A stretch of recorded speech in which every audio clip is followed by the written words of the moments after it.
নমস্কার, silver movement চ্যানেলে আপনাদের স্বাগত জানাই।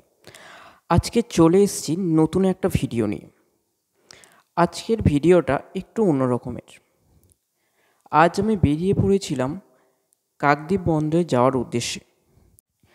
তাই আমি বসে পড়েছিলাম শিয়ালদা নামখানাগামী ট্রেনে।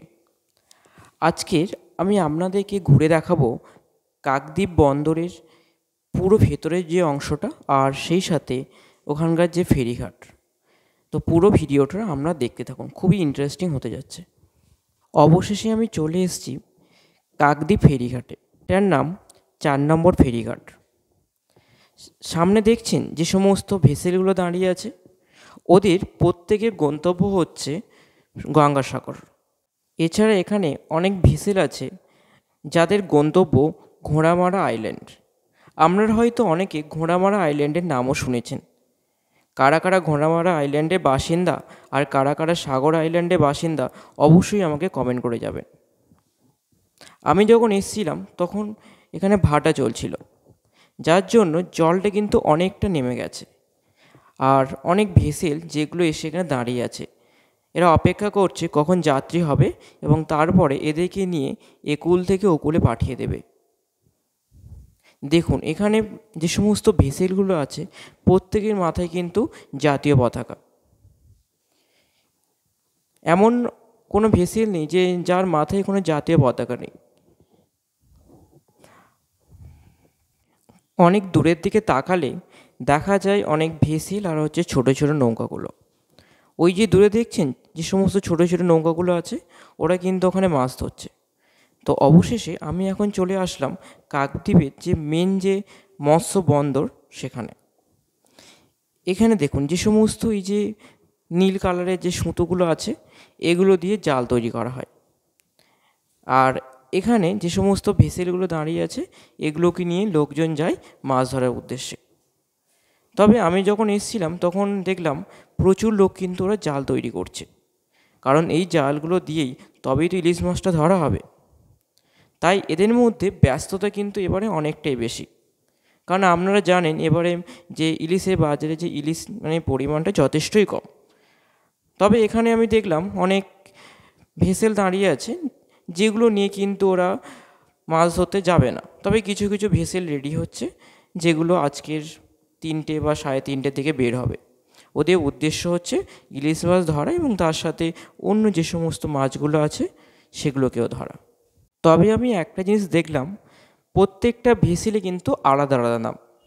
দেখুন এখানে প্রত্যেকটা ভেসেলের গায়ে কিন্তু নামগুলো বড় বড় করে লেখা আছে, যাতে সহজে ভেসেলগুলোকে চেনা যায়। আর এই যে দেখছেন ছোটো ছোটো যে ট্রলারগুলো দাঁড়িয়ে আছে, এরাও কিন্তু মাঝে মাঝে যায়। তবে আজকে যেহেতু এখন ভাটা আছে এই মুহূর্তে, তো সেই ক্ষেত্রে কিন্তু ওরা সবাই দাঁড়িয়ে আছে। যখন জোয়ার আসবে তখনই ওই ট্রলারগুলোকে নিয়ে যাবে ওরা মাছ ধরতে। এই যে দেখছেন সামনে একটা ট্রলার রাখা আছে, এই যে ট্রলারটা আমি শুনলাম ওটা নিয়ে নাকি ওরা মাছ ধরতে আর যাবে না। আর এখন দেখুন চারিদিকে পুরো চড়া পড়ে আছে, আর বড় বড় ভেসেলগুলো ঠিক সেই চড়ার ওপর দাঁড়িয়ে আছে, কারণ ওরা তো এখন আর যেতে পারবে না। তবে আমি এখানে দেখলাম প্রত্যেকটা ট্রলারে কিন্তু ওরা পুজো দেয়। যেমন এখানে একটা দেখলাম যেখানে পুজো দেওয়া হয়েছে এবং সেখানে দেখলাম একটা কলা গাছ, আর তার সাথে দেখলাম অনেক ফুলও দেখলাম বাঁধা আছে। এখানে দেখুন এই একটা ট্রলার গেছে যার নাম হচ্ছে সত্যনারায়ণ। এই ট্রলারটা কিন্তু খুব একটা বড় না, আর নদীর সমস্ত জল কিন্তু শুকিয়ে গেছে। তবে এই যে দেখছেন যে এখানে একটা নদী মতো যেটা দেখা যাচ্ছে, এটা কিন্তু মিশেছে গিয়ে বঙ্গোপসাগরে। আর সামনের দিকে অনেকগুলো এরকম ট্রলার রাখা আছে, আর চারিদিকে দেখুন সবুজের জঙ্গল। এখন আমি আপনাদেরকে দেখাবো এমন একটা ট্রলার, যে ট্রলারটা কিন্তু এটা দিয়ে আর মাছ ধরা হয় না। এটা অনেক বছর কিন্তু এটা পড়ে আছে এখানে। এটা কিন্তু দেখতে দেখুন অনেকটা জাহাজের মতো লাগছে, যেটা মনে হচ্ছে কোনো একটা ভাঙার জাহাজ কিনা কেউ এখানে রেখে দিয়েছে। আর এটা হচ্ছে বন্দরের একদম ভিতরের অংশ। এখানে যদি আপনারা তাকান তাহলে দেখতে পাবেন চারিদিকে কিন্তু অনেক জায়গা আছে যেখানে কিন্তু জাল তৈরি হচ্ছে। আর তার সাথে দেখছেন সামনেই যে বড় যে বাড়িটা, ওখানে কিন্তু বরফের ফ্যাক্টরি আছে। এছাড়া এরকম কিন্তু অনেক জায়গা আছে যেখানে বরফগুলো তৈরি করা হয়, কারণ হচ্ছে মাছগুলো নিয়ে এখানে ওরা স্টোর করে রাখে এবং তারপর এখান থেকে বাজারে যায়। দেখুন সামনেই যে একটা ভ্যান রাখা আছে, এরা কি করছে, এই বরফগুলোকে নিয়ে ট্রলারে পাঠাচ্ছে। কারণ ওরা যে একটু পরে বেরোবে, এই যে বরফগুলো নিয়ে কিন্তু ওরা যাবে। কারণ ওই যে নদীর মধ্যে ওরা শুনলাম নাকি 15 দিন করে থাকে। এবার 15 দিন থাকার মধ্যে যদি মাছগুলো নষ্ট হয়ে যায়, তাহলে কি করে ওরা, এই বরফের মধ্যে মাছগুলোকে ধরে নিয়ে রেখে দেয়। এই যে দেখছেন সামনে যে ট্রলারগুলো রাখা আছে, এরা প্রত্যেকেই বেরোবে মাছ ধরতে যাওয়ার জন্য। হয়তো আজকে যাবে না, হয়তো কিছুদিন পরেই যাবে। আর এই যে কিছু কিছু ট্রলার আছে দেখছেন সামনেই একটা, ওই পাশের একটা, ওগুলো কিন্তু আর মাছ ধরতে যাওয়া হবে না ওগুলো নিয়ে। আমি শুনলাম এখানে অনেক ট্রলার আছে যেগুলো কিন্তু ওরা নিয়ে আর মাছ ধরতে যায় না। আর বন্দরের ভিতরেরটা আমি দেখলাম এতটা বড় এরিয়া, কেউ যদি পুরো পায়ে হেঁটে ঘোরে আর তার কিন্তু অনেক সময় লেগে যাবে। আমরা যদি কেউ আসতে চান তাহলে আপনাদেরকে শিয়ালদা থেকে কাকদ্বীপ স্টেশনে নামতে হবে। আর আপনারা প্রত্যেকে কাকদ্বীপ স্টেশনটাকে প্রত্যেকেই চেনেন, যারা হচ্ছে সাগরে গেছেন। তো সেই কাকদ্বীপে নেমে যদি টোটোতে বলেন তাহলে টোটো আপনাদেরকে সেটাকে নিয়ে যাবে।